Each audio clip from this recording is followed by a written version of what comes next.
नमस्कार दोस्तों। कैसे हो सभी। और आज एक कक्षा शुरू करने जा रहे हैं। आपका हम हमारे हिंदी यूट्यूब चैनल हिंदी ज्ञान पर स्वागत करते हैं। और आ जाओ कक्षा के अंदर। आज एक बहुत ही महत्वपूर्ण टॉपिक करने जा रहे हैं दोस्तों। टॉपिक का नाम है उपन्यास के तत्व, उद्भव और विकास। जैसे कहानी का उद्भव और विकास कल किया हमने, आज उपन्यास के तत्वों के बारे में जानकारी करेंगे हासिल। और चलो देखते हैं बिना कक्षा को विलंब किए हुए दोस्तों।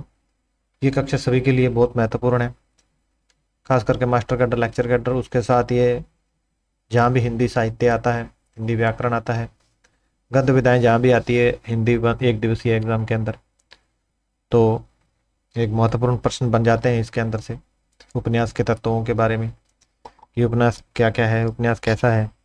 ठीक है, तो इसके साथ बिना विलंब किए हुए दोस्तों कक्षा को शुरू करेंगे और देखते हैं कक्षा में क्या है।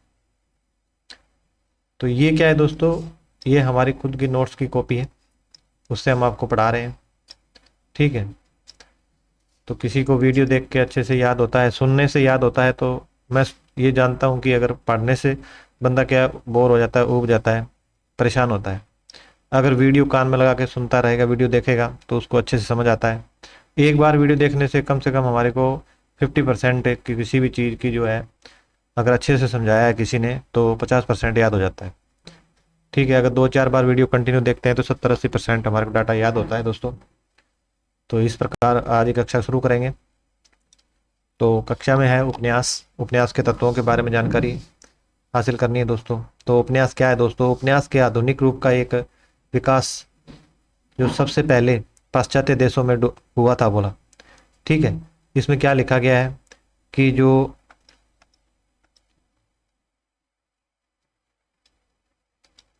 यहाँ लिखा गया उपन्यास के आधुनिक रूप, जो उपन्यास का जो आधुनिक रूप है दोस्तों, उसका जो विकास है वो सबसे पहले क्या बोल रहा है कि पाश्चात्य देशों में हुआ है। और आगे लिखता है कि पाश्चात्य आलोचक क्या है, हेनरी हडसन का मत क्या है, उपन्यास के तत्वों के संबंध में अधिक स्पष्ट है बोला। तो ये बोलना चाहता है कि जो उपन्यास जो आधुनिक विधा है, ये दोस्तों सबसे पहले पाश्चात्य देशों में शुरू हुई है। उसके बाद जो पाश्चात्य आलोचक हेनरी हैडसन है, उनका जो मत है वो उपन्यास के तत्वों के बिल्कुल साफ स्पष्ट है और साफ है। यानी कि आगे बात करते हैं कि ये तत्वों का उल्लेख करते हुए लिखते हैं कि सभी प्रकार की कथानक रचना में प्रस्तुत तत्व, जैसे कथानक है दोस्तों, है ना, उसके बाद चरित्र चित्रण होता है, उसके बाद कथोपकथन हो, जैसे संवाद चित्रण होता है, कथोपकथन को बोलते हैं, देश काल और शैली है दोस्तों, उसके बाद जीवन दर्शन है। ठीक है, इनकी अभिव्यक्ति जो है वो बहुत जरूरी है। तो ये हडसन मानते हैं कि ये जो सभी तत्व है ये क्या है, अनिवार्य है, यानी कि बहुत ही महत्वपूर्ण है। इसके साथ हम देखते हैं आगे कि दोस्तों जो हडसन महोदय का यह मत सभी पाश्चात्य और भारतीय विद्वानों ने स्वीकार किया है। सबसे बड़ी बात क्या है दोस्तों, जो हेरसी हैनर हडसन है, वो जो है वो पाश्चात्य काव्य शास्त्री है। उन्होंने जो उपन्यास है उसकी तत्वों पर चर्चा की और उन्होंने तत्वों को बहुत ही जरूरी माना है दोस्तों, है ना। उनके ऊपर जो मत है वो बिल्कुल स्पष्ट है उनका। और अभी हम बात करते हैं कि जो भारतीय काव्य शास्त्र और पाश्चात्य काव्य शास्त्र है, भारतीय विद्वान है जो, उन्होंने जो है जो हडसन के महोदय के जो जो तत्व है जो उन्होंने बोला है वो क्या है, इन्होंने स्वीकार किया है। परंतु जीवन के दर्शन की अभिव्यक्ति के समान स्थान पर क्या है, उद्देश्य तत्व को अधिक महत्व दिया गया है। जो भारतीय काव्य शास्त्र है वो क्या बोलता है, जीवन दर्शन जो था यहाँ पे एक पॉइंट, उसको इन्होंने भारतीय काव्य शास्त्र भारतीय विद्वानों ने क्या बोला है कि ये जो है यहाँ पे उद्देश्य होना चाहिए, है ना। यानी कि उद्देश्य जो तत्व है वो उसको क्या है दोस्तों, उद्देश्य तत्व क्या है यहाँ अधिक महत्व दिया गया है। ठीक है, आगे लिखते हैं, इस आधार को स्वीकार करते हुए उपन्यास के सभी तत्वों का विवेचन इस प्रकार है दोस्तों। अभी जो उपन्यास के तत्व है दोस्तों उनके बारे में चर्चा करेंगे, यानी कि कितने तत्व है और उनकी अभी एक एक करके चर्चा करते हैं दोस्तों, है ना। अभी हम देखते हैं, सबसे पहले देखते हैं दोस्तों, यानी कि कथा वस्तु। तो कथा वस्तु सभी के अंदर बहुत ही आवश्यक तत्व है दोस्तों। इससे पहले हमने कहानी के तत्व पढ़े कल, तो उसमें देखा था कथा वस्तु आता है, इसके अंदर भी कथा वस्तु है। तो कथा वस्तु देखते हैं, कथा वस्तु में क्या होता है दोस्तों, यानी कि कथा वस्तु उपन्यास का सबसे महत्वपूर्ण तत्व है। तो यहाँ क्या माना गया है कि कथा वस्तु जो है वो सबसे महत्वपूर्ण तत्व है, और वो ये लगभग सभी के अंदर ही कथा वस्तु जो होता है वो महत्वपूर्ण तत्व होता है। कथा इसी के आधार पे ही आगे बढ़ती है। तो हम बात करते हैं कि उपन्यास की, तो जहाँ पर क्या है, कथानक जो कथा वस्तु है वो सबसे महत्वपूर्ण है, और उपन्यास का जो आधार या नींव जो तत्व है वो यही माना जाता है दोस्तों, है ना। आगे हम बात करेंगे उपन्यास की जो सफलता है असफलता है कथा वस्तु पर ही काफी हद तक निर्भर करती है ना। अच्छी कथा वस्तु में 5 गुणों का होना अनिवार्य बताया गया है, यानी कि जो 5 गुण हैं वो अच्छी कथा वस्तु के अंदर होने चाहिए। उसका जो पहला जो तत्व है दोस्तों वो है मौलिकता, यानी कि सबसे महत्वपूर्ण मानी गई है मौलिकता। देखो, बनावटीपन न होना कथाकार कथा वस्तु में नए अंदाज में प्रस्तुत नहीं कर सकता। बोला थोड़ा बोलता है कि बनावटीपन होना चाहिए ना, करेगा तो पाठक उसे अच्छी नहीं रहेगी। मतलब क्या बोलता है कि बनावटीपन न होना कथाकार कथा वस्तु में नए अंदाज में प्रस्तुत नहीं करेगा तो पाठक उसे पढ़ने में भी रुचि नहीं दिखाएगा। आगे लिखते हैं, बाबू गुलाब राय कहते हैं कि भाई वैसे तो मौलिकता का प्रश्न बड़ा कठिन है, ठीक है। आगे वो लिखते हैं कि किंतु आजकल जीवन की जटिलता से कई समस्याओं ने जन्म लिया है और अंत मौलिकता के लिए क्या गुंजाइश हो जाती है। पहले क्या है, इसका मतलब कि मौलिकता को भारतीय विद्वान नहीं मानते होंगे, और बाद में क्या है, बाबू गुलाब राय कहते हैं कि भाई वैसे तो मौलिकता का प्रश्न बड़ा कठिन है, किंतु आजकल जीवन की क्या है जटिलता से कई समस्याओं ने जन्म लिया है और इससे क्या है कि मौलिकता बहुत ही जरूरी है दोस्तों, है ना। आगे बढ़ेंगे, आगे इसका दूसरा तत्व है दोस्तों, कथा वस्तु का दूसरा तत्व है रोचकता, है ना। तो ये तो एक बहुत ही महत्वपूर्ण पॉइंट है कि रोचकता तो बनी रहनी चाहिए, यानी कि लेखक जब भी कुछ लिखता है तो रोचकता उसके अंदर क्या है बनी रहनी चाहिए, ताकि क्या है जो पढ़ने वाला है या जो श्रोता है वो उसको कंटिन्यू पढ़े, उसको अच्छा लगे, है ना। तो रोचकता क्या है, तो रोचकता के लिए यहाँ पे नवीनता और कौतूहल आवश्यक बताया गया है ना। जैसे मजाक मस्ती है, लेखक घटनाओं का जो गुफन मतलब जो गुच्छा है ना, इस प्रकार से पेश करता है जो अभी तक क्या प्रस्तुत नहीं हुआ है, इस प्रकार से नहीं की गई है, उसको अचानक पेश करता है वो, ठीक है। जिससे क्या होता है पाठकों को पढ़ने में क्या है रुचि बनती है दोस्तों, है ना, और उसको कल्पना का भी सहारा लेना पड़ता है। यानी कि हम कह सकते हैं कि रोचकता को बढ़ाने के लिए कवि को क्या है दोस्तों या राइटर को क्या है थोड़ा उसके अंदर क्या है कल्पना का सहारा लेना पड़ता है ना। आगे हम बात करेंगे सुसंगठितता। तो सुसंगठितता की बात देखने से लगता है कि सुसंगठितता क्या है कि एक जो रचना है, जो कहानी है, जो कुछ भी है वो क्या है उसके अंदर सुसंगठित मतलब उसके जुड़ा होना चाहिए, श्रृंखला का बात क्रम टूटना नहीं चाहिए, है ना। तो ये बात इसमें कही गई होगी, है ना। सुसंगठितता का अभिप्राय क्या है दोस्तों कि उपन्यास की घटनाओं का कारण क्या है श्रृंखला के बाद बंद होता और उसका उतना ही विस्तार हो जितना की आवश्यक है। यहाँ सुसंगठितता का मतलब ये बता रहा है कि जो कोई घटना है उस घटना को ज्यादा बढ़ा चढ़ाकर नहीं कहना चाहिए, उस जितना जरूरत है मतलब विस्तार होना चाहिए उतना ही विस्तार करना चाहिए आवश्यकता के अनुसार। न तो क्या है वो घटना कम होनी चाहिए और न ही क्या दोस्तों अधिक होना चाहिए, है ना। तो सुसंगठितता है, रोचकता है, मौलिकता है ना, 3 तत्व अभी तक हमने पढ़े। तो अभी हम देखते हैं आगे। तो उपन्यासकार को क्या है दोस्तों कि कथा वस्तु क्या प्रस्तुतिकरण कलात्मक ढंग से होना चाहिए, कला में, है ना। आगे हम देखते हैं कि कौशल, है ना। कौशल तो बात की जाए तो कौशल तो क्या है कि ये कवि का गुण है दोस्तों, है ना। जो राइटर है, जो लेखक है, उसका गुण है कौशल, है ना। लिखने का तरीका क्या है ना, अभी हम बात करेंगे। देखो दोस्तों, यानी कि उपन्यासकार को कथा वस्तु का प्रस्तुतिकरण कलात्मक ढंग से करना है ना। कौशल क्या है, राइटर को लिखने का कौशल है, यानी कि जो कथा वस्तु लिखेगा उसके अंदर एक लिखने का प्रस्तुतिकरण करेगा, एक कलात्मक ढंग से करना है उसने, है ना। इसी कारण क्या है कौशल को कथा वस्तु का क्या है गुण माना गया है, ठीक है। और इस कारण क्या है, अब इसके अभाव से क्या है जो केशव की जो रामचंद्रिका देखी आपने तो उसको अभी तक कोई पढ़ना नहीं चाहता है, जबकि तो राम ये बोल रहा है कि जो तुलसीदास जी का क्या है मानस है ना, जो रामचरितमानस जो कि घर घर में पढ़ा जा रहा है, तो उसमें क्या है रोचकता है उसमें, है ना। कौशल जो लिखने का तरीका है वो यहाँ पे बहुत ही महत्वपूर्ण है। दोनों ग्रंथों में राम की कथा कही गई है, ठीक है, दोनों में कोई फर्क नहीं है, पर दोनों में ये है कि पढ़ना, क्योंकि जो केशव है, केशव को क्या है आचार्य रामचंद्र शुक्ल ने क्या कहा, कठिन काव्य का प्रेत कहा है। यानी कि उन्होंने क्या है केशव जी ने जितनी रामचंद्रिका लिखी है उसके अंदर जितनी भी लगभग इनकी रचनाएं है उसके अंदर क्या है संस्कृत का प्रभाव बहुत बड़ा है, यानी कि जो पांडित्यपन है इनकी भाषा के अंदर वो बहुत ज्यादा है, और जिसके कारण क्या लोगों को पढ़ने में समझ नहीं आ रही है। और इसी कारण क्या है तुलसी का जो रामचरितमानस है जो आम लोगों की भाषा में लिखा गया है, अवधि भाषा में लिखा गया है, और वो क्या है सबसे ज्यादा पढ़ा जा रहा है दोस्तों, है ना। आगे हम 5वें पॉइंट की बात करते हैं दोस्तों। समवेत है ना, समवेता। तो इस ये क्या है दोस्तों, चौथा है ये पांचवा पॉइंट है इसका कि समवेता है ना। तो इसको देखते हैं हम। तो समवेता क्या है दोस्तों, ऊपर दिए गए चारों गुणों का कोई महत्व नहीं है रहता यदि उपन्यास की कथा वस्तु में संभवता नहीं होती है ना, संभावना नहीं होती है ना, संभवता का गुण न हो, है ना। ऊपर हमने चार पढ़ के आए हम गुण इसके, है ना, जैसे मौलिकता है और कौशल है, इस प्रकार से चार पढ़े। तो ये बोल रहा है कि संभवता जो का गुण है ये बहुत ही महत्वपूर्ण है कथा वस्तु के अंदर। और आजकल क्या है, बुद्धिवादी युग है दोस्तों, बच्चे तक बोल पढ़ते हैं, है ना, बच्चे तक क्या है, बोल पढ़ते हैं। और यह असंभव है कि शायद इसी कारण संस्कृत साहित्य में असंभव के कथन का निषेध किया गया है। निषेध मतलब उसका विरोध किया गया है दोस्तों, है ना। अगला दूसरा पॉइंट पढ़ेंगे दोस्तों, यानी कि दूसरा पॉइंट है पात्र चित्रण, है ना। पात्र चित्रण क्या है, पात्रों का चित्रण करना है यहाँ पे, यानी कि पात्र कैसे होने चाहिए, पात्रों पर क्या है ना।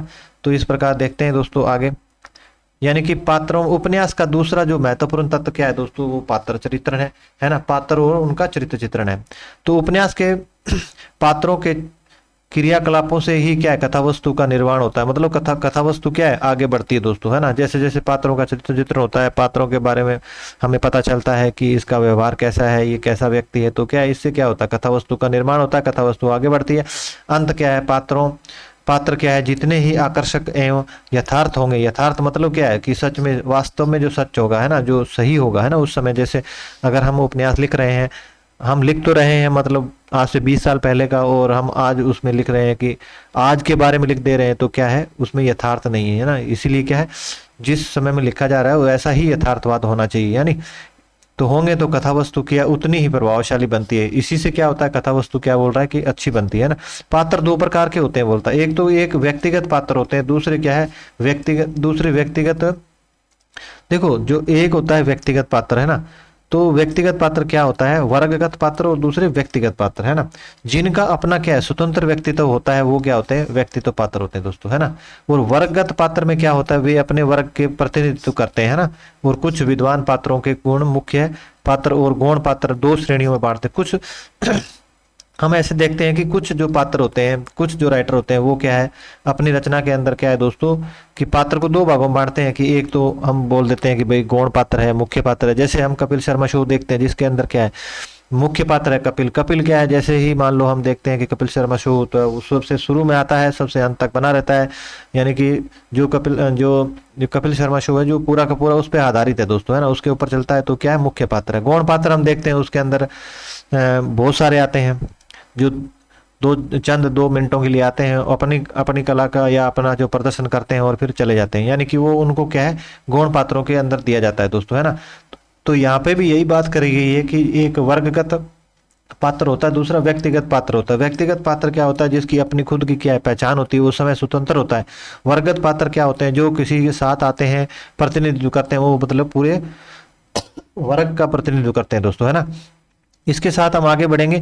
गौण पात्र क्या है, प्राय मुख्य पात्रों का की कहानी के विकास में उनके सहायक होते हैं। मतलब जैसे कपिल शर्मा हम देखते हैं कि गौण पात्र क्या करता है, जो कपिल शर्मा शो को चलाता है, तो उसके साथ क्या है, वो उनको आगे बढ़ाने में क्या है, वो सहायता करते हैं, है ना।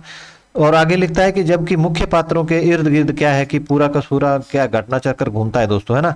और अभी क्या है, स्थिर पात्रों की अपेक्षा गतिशील पात्र काफी प्रभावी होते हैं। यहाँ कहना चाहता है कि जो कुछ स्थिर पात्र होते हैं, उनसे क्या है, गतिशील पात्र क्या है दोस्तों, वो ज्यादा प्रभावशाली होते हैं। इसके साथ हम देखते हैं कि उपन्यासकार समय पात्रों के चरित्र पर प्रकाश डालता है, और इस विधि को क्या कहते हैं, विश्लेषणात्मक विधि कहते हैं। विश्लेषणात्मक विधि क्या होती है दोस्तों, जब किसी चीज का विशेष रूप से विश्लेषण किया जाता है, तो विश्लेषणात्मक पद्धति होती है। और उपन्यासकार क्या करता है, यहाँ पे क्या है, जो है कि जो पात्र होते हैं, उनके जो पात्रों का जो चरित्र होता है, उस पर समय प्रकाश डालता है दोस्तों, है ना। आगे हम देखते हैं कि जहां पात्रों के संवादों का चित्रण संवादों या क्रियाकलापों से उनके चरित्र चित्रण पर प्रकाश डाला जाता है। मतलब यहाँ कहना चाह रहा है कि जो जो पात्र होते हैं उनके जो काम करने का जो तरीका होता है, जो जैसे वो काम करते हैं, वो उनके चरित्र पर बहुत ही बड़ा प्रभाव डालते हैं दोस्तों। पात्रों के संवाद जो होते हैं वो पात्रों के जो चित्रण पर प्रकाश पर प्रभाव डालते हैं। आगे लिखता है कि उसे हम क्या नाटकीय या परोक्ष कहते हैं ना। इस प्रकार को हम क्या कहते हैं, हम नाटकीय कहते हैं। इस प्रकार को जब किसी नाटक में जैसे मान लो कोई पात्र जो कि कोई किसी प्रकार की क्रिया करता है या कोई संवाद करता है, तो उसके जो चरित्र पर है उसका प्रभाव पड़ता हम देखते हैं, है ना। तो आगे हम बात करेंगे चरित्र क्या होता है। तो चरित्र के ऊपर देखते हैं दोस्तों, चरित्र चित्रण का जो संबंध है वो कथा वस्तु, संवाद, योजना और उद्देश्य तीनों तत्वों से क्या एक साथ होता है। क्यों भाई, इसके साथ तो रहना ही है, क्योंकि हम देखते हैं कि जो कथा वस्तु है वो पात्रों के ऊपर चलती है। पात्र जैसे जैसे मान लो आगे चलते हैं या पात्रों का जैसे संवाद बढ़ता है, वैसे वैसे कथा का वस्तु क्या है, आगे बढ़ती है। समायोजना, समायोजना क्या है दोस्तों, पात्रों के ऊपर बहुत बड़ी पात्रों से निर्भर करती है, उनका चरित्र पेश करती है। उसके बाद इसके उद्देश्य की बात करेंगे तो जो पात्र होंगे, पात्र जो क्रियाकलाप करेंगे उससे के ऊपर ही सबसे बड़ा क्या है, उस उपन्यास या नाटक कहानी का क्या है दोस्तों, उद्देश्य सफल बनकर आएगा। तो सफल उपन्यासकार क्या है दोस्तों, वही होता है जो क्या करता है, अपने पात्रों को देश काल क्या होता है, उस समय के जो वातावरण होता है उसकी सीमा में रहते हुए क्या करता है, वह सर्वाधिक और सार्वजनिक बना दे, है ना। आगे लिखता है कि आज कल एक नवीन विधि का प्रचलन हुआ है। वो कौन सी विधि देखते हैं दोस्तों, जिससे क्या है, मनोवैज्ञानिक आधार पर मनोविश्लेषण विधि कहते हैं, ठीक है। तो इसके आधार पर क्या होता है, पात्रों का चित्र उनके अंतर्गत विशद व्यवस्था और व्याख्या करते हैं दोस्तों, है ना, किया जाता है। आगे दोस्तों इसका जो है तीसरा पॉइंट, यानी कि तीसरे पॉइंट की बात की जाए तो ये है दोस्तों संवाद, है ना। संवाद जिसको कहते हैं कथन कथन, है ना। तो इसमें क्या होता है, जो पात्रों के द्वारा जो क्रिया की जाती है, जो उनके बातचीत या उनके मुख से जो संवाद किए जाते हैं, तो उसके बारे में संवाद या कथोपकथन जो होता है वो पात्रों का संवाद होता है दोस्तों, है ना। तो संवादों का संबंध हम बात करते हैं कि संवादों का जो संबंध है वो क्या होता है, कथा वस्तु या पात्रों के साथ ही होता है। तो ये बिल्कुल बात सही है कि जो संवाद होता है वो क्या होता है, उनका संबंध जो है कथा वस्तु या पात्र दोनों से होता है। और संवाद क्या होता है दोस्तों, आमतौर पर उद्घाटन तौर कथाक्रम के विघटन, मतलब कि उसमें सहायक है। यानी कि ये कहना चाहता है कि जो कथा वस्तु है वो क्या है, संवादों से के द्वारा, संवादों की सहायता से आमतौर पर क्या है, आगे बढ़ती है। आगे ये कहता है कि संवाद कथा वस्तु में सहायक नहीं होता है, बोला है ना। यहाँ ये कहना चाह रहा है कि जो संवाद होता है वो कथा वस्तु में सहायक नहीं है, पर क्या है, पात्रों के चित्रण पर ये प्रभाव भी नहीं डालते हैं। वे चाहे कितने भी संजीव हों हैं, और या क्या है, अनुपयुक्त नहीं हो माने जाते, बोला उपयुक्त नहीं माने जाते हैं। संवाद देश काल के अनुकरण सार्थक होता है, बोला है ना। यहाँ ये कहना चाहता है कि जो देश काल उस समय का जो वातावरण होता है उसके हिसाब से क्या होता है, संवाद जो है वो अनुरूप सार्थक होता है, संक्षिप्त होता है ना, उसमें पूर्ण होता है। उसमें ऐसे नहीं है कि आपने आधी बात पात्र से कहलवा दी और फिर उसको बीच में काट दिया फिर दूसरी बात कह दी, है ना, ऐसा नहीं है। यानी कि एक बात को क्या है, पूर्ण रूप से सबके सामने पेश किया जाता है। तथा क्या कहता है, उपन्यास की कथा वस्तु की रोचकता को बढ़ाने के लिए क्या होने चाहिए, बोला है ना। जो संवाद होते हैं वो कथा वस्तु जो कथा वस्तु की रोचकता को बढ़ाने के लिए ये बोल रहा है होने चाहिए, है ना। उसके सरसता एवं संजीवता का गुण भी होना चाहिए, बोला। ये बोलता है कि जो कथा वस्तु जो संवाद है उसके अंदर क्या है कि सरलता होनी चाहिए, यानी कि सभी को बिल्कुल आसानी से समझ में आनी चाहिए। उसके बाद संजीवता होनी चाहिए, ऐसे नहीं निर्जीव की तरह लगना चाहिए, ऐसे नहीं है भाई, है ना। यानी कि संजीव की तरह लगना चाहिए, बिल्कुल हम जैसे मान लो उस समय में खो जाए, ऐसा होना चाहिए, है ना। जैसे हम मूवी देखते हैं, मूवी के अंदर क्या होता है कि संजीवता होती है पात्रों के अंदर। पात्र जब संवाद करता है तो उसके अंदर हमें महसूस होता है कि हाँ, कि ये संजीवता दिखाई देती है ना। उसके बाद हम आगे चर्चा करेंगे दोस्तों, चौथा पॉइंट जो है इसका, यानी कि देश काल, यानी कि उस समय का वातावरण क्या होता है, तो इसके ऊपर विशेष चर्चा है। यानी कि कथा वस्तु को वास्तविकता का आधार देने के लिए क्या है, साधनों में वातावरण मुख्य है। तो सबसे बड़ा किसी भी जो उपन्यास है, नाटक कहानी का क्या है, देश काल, जो उस समय का वातावरण है वो बहुत ही बड़ा होता है दोस्तों, है ना। जब कोई आपको वीरता का दृश्य दिखाया जाएगा तो जंग का मैदान दिखाया जाएगा, है ना। तो इस प्रकार के मतलब आपको जो वीर रस के गीत गाए जाते हैं, इस प्रकार की कहानी दिखाई। अगर डर दिखाना होता है तो क्या दिखाते हैं, रात का समय, अंधेरा छाया हुआ है, उल्लू बोल रहे हैं, है ना, पक्षी मतलब एकदम मतलब डरावनापन पैदा करता है ना लेखक यहाँ पे। तो यहाँ क्या करता है कि ये जो क्या है कि देश काल जो वातावरण की बात करता है, तो क्या है दोस्तों, कथा वस्तु को वास्तविकता का आधार देने के लिए क्या है, साधनों में वातावरण का मुख्य तत्व है ना।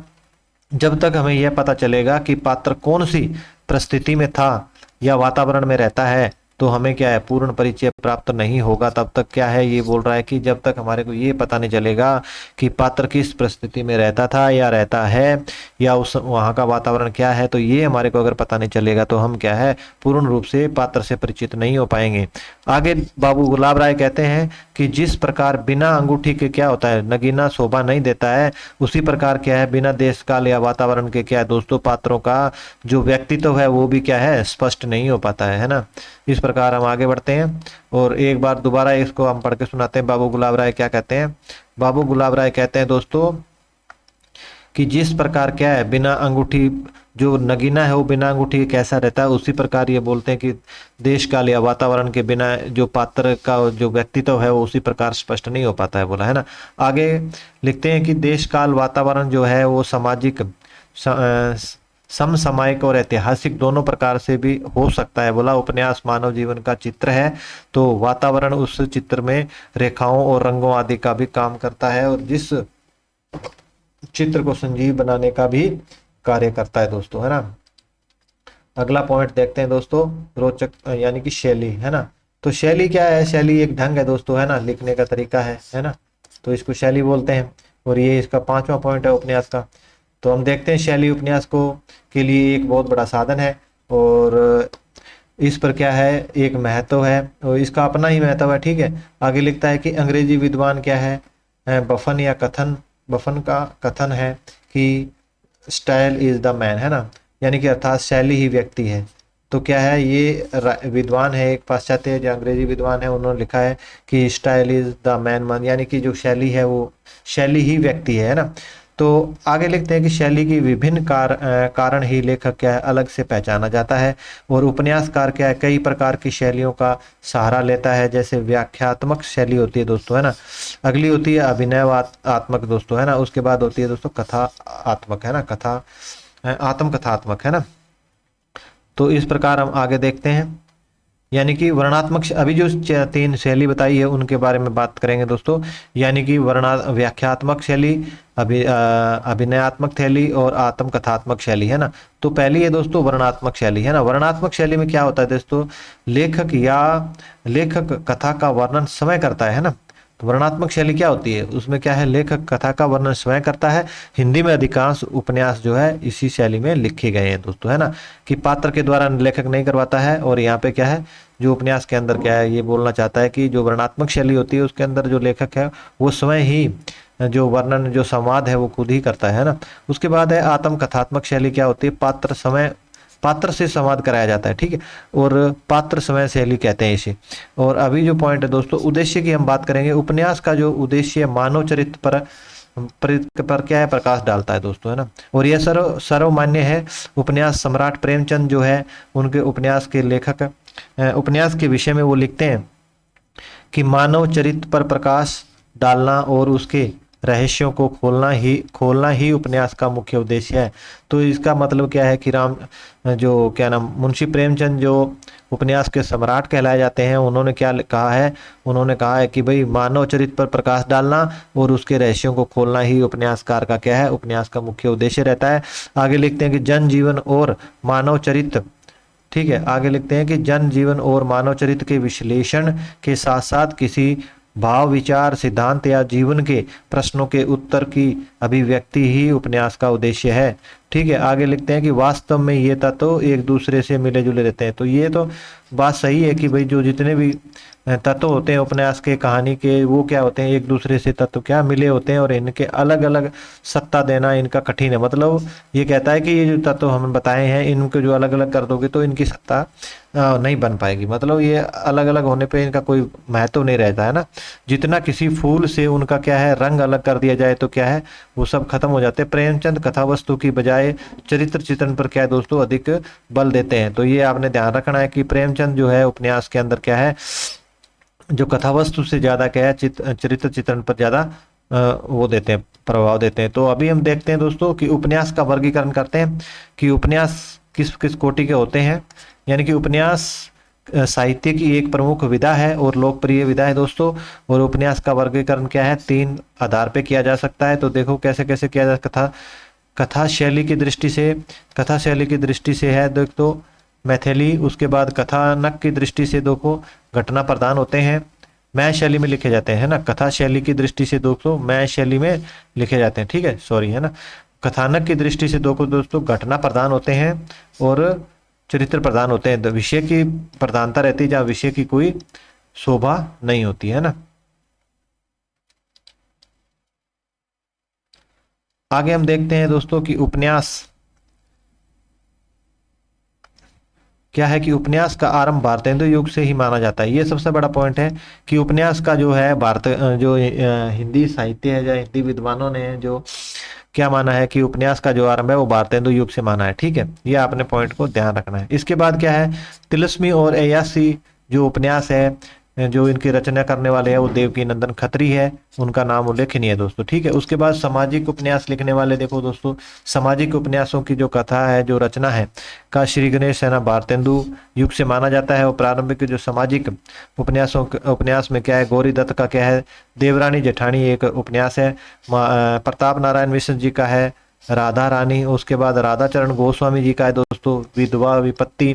उसके बाद राधा चरण दास का है दोस्तों निसहाय हिंदू, ठीक है। तो ये क्या है, सामाजिक है, ठीक है। इसके बाद हम चर्चा करेंगे दोस्तों सामाजिक उपन्यास लिखने का जो देखो सामाजिक उपन्यास लिखने का सर्वाधिक श्रेय जो है प्रेमचंद जी को जाता है, ठीक है, जिन्होंने क्या है सेवा सदन लिखा, उसके बाद वरदान लिखा, उसके बाद प्रेमाश्री लिखा, उसके बाद रंगभूमि लिखा, उसके बाद निर्मला लिखा दोस्तों, गबन लिखा, गोदान लिखा, कर्म भूमि लिखा आदि क्या है इनके सामाजिक उपन्यास की कोटि में रखे जाते हैं। आगे हम बात करेंगे राजनीतिक उपन्यास दोस्तों। राजनीतिक प्रवृत्ति से जो उदय है वो जैनेन्द्र के उपन्यासों से माना जाता है, ठीक है। आपने ये पॉइंट ध्यान रखने दोस्तों। इसके बाद है ऐतिहासिक उपन्यास। ऐतिहासिक उपन्यास की बात की जाए दोस्तों तो आधुनिक युग के प्रथम चरण में जो है किशोरी लाल गोस्वामी जी को रखा जाता है, उनके द्वारा प्रचलित है की गई है। और इन उपन्यास लिखने का जो प्रयास है मिश्र बंधुओं ने किया है दोस्तों, है ना। तो मिश्र बंधुओं का क्या है, बहुत बड़ा नाम है दोस्तों। तो यहाँ पे हम देखते हैं कि किशोरी लाल गोस्वामी के द्वारा प्रचलित है की गई ये शैली। और इस उपन्यास लिखने का प्रयास जो है मिश्र बंधुओं ने किया। और ऐतिहासिककारों के में जसवंत सिंह वृंदावन वर्मा, जसवंत सिंह, उसके बाद हजारी प्रसाद द्विवेदी, भगवती चरण वर्मा आदि के नाम क्या है दोस्तों उल्लेखनीय है। हिंदी उपन्यासकारों में फणेश्वर नाथ रेणु, उनका जो एक रचना है दोस्तों मेला अंचल, ये क्या है आंचलिक उपन्यासकार है एक, और इनका पहला उपन्यास है दोस्तों। उद्देश्य की दृष्टि से हम बात करते हैं प्रेमचंद की जो कर्म भूमि रंगभूमि उपन्यास है जो वो इसी कोटि में रखे जाते हैं। उद्देश्य की दृष्टि से जो लिखे गए हैं वो कर्म भूमि रंगभूमि जो है उपन्यास इसी कोटि में रखे जाते हैं। आगे हम बात करेंगे दोस्तों हास्य रस प्रधान उपन्यास क्या होते हैं, हल्के फुल्के रंग व्यंग और क्या है कटाक्ष भी इनमें क्या है होते हैं। आगे हम बात करेंगे दोस्तों जागरण सुधार उपन्यास। तो सामाजिक तथा राष्ट्रीय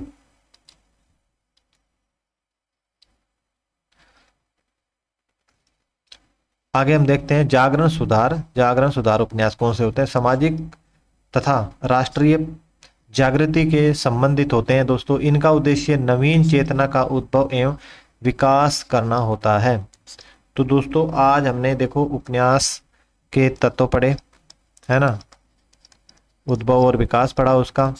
और उपन्यास को क्या है हमने आज पूरा टॉपिक को बहुत ही अच्छे तरीके से कंप्लीट किया है। और इस प्रकार की और कक्षाएं देखने के लिए हमारे चैनल को सब्सक्राइब करें, लाइक करें और शेयर करें दोस्तों। और इस प्रकार की बहुत सारी कक्षाएं हमारे चैनल के ऊपर पड़ी है, आप देख सकते हैं जाकर। और गद्य विधाएं व्याकरण की कक्षाएं हम डेली लेकर आ रहे हैं, तो आप कक्षाएं जरूर देखें। और हमारे चैनल के साथ जुड़ने के लिए आप सभी का धन्यवाद दोस्तों।